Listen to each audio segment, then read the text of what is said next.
আরে দোস্ত, তোর যোগ শুই না তো পেট ব্যথা হয়ে গেল।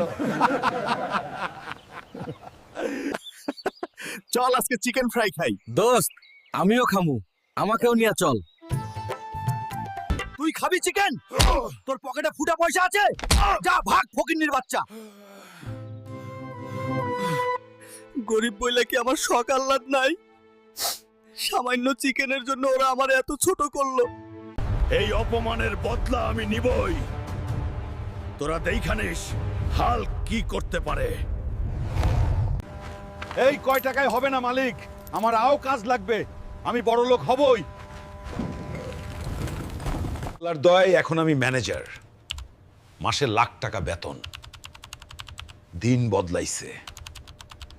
আজকে আমি গ্রামে যাবো ওই বেঈমান বন্ধুদের উচিত শিক্ষা দিতে। হ্যাঁ,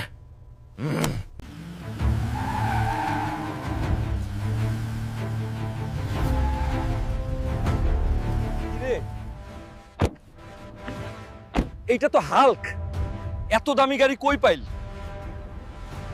চিনছস, ওই দিন চিকেন নিয়ে খেপাউছিলি, দেখ আজ আমি লাখ টাকার মালিক। দোস্ত ভুল হইছে, মাফ করে দে। স্বার্থপর বন্ধু আমার দরকার নাই, ভালো থাক। কাউকে গরিব ভাইবা অবহেলা কইরো না, সময় সবার বদলায়। ভিডিওটা শেয়ার করো আর সাবস্ক্রাইব করো।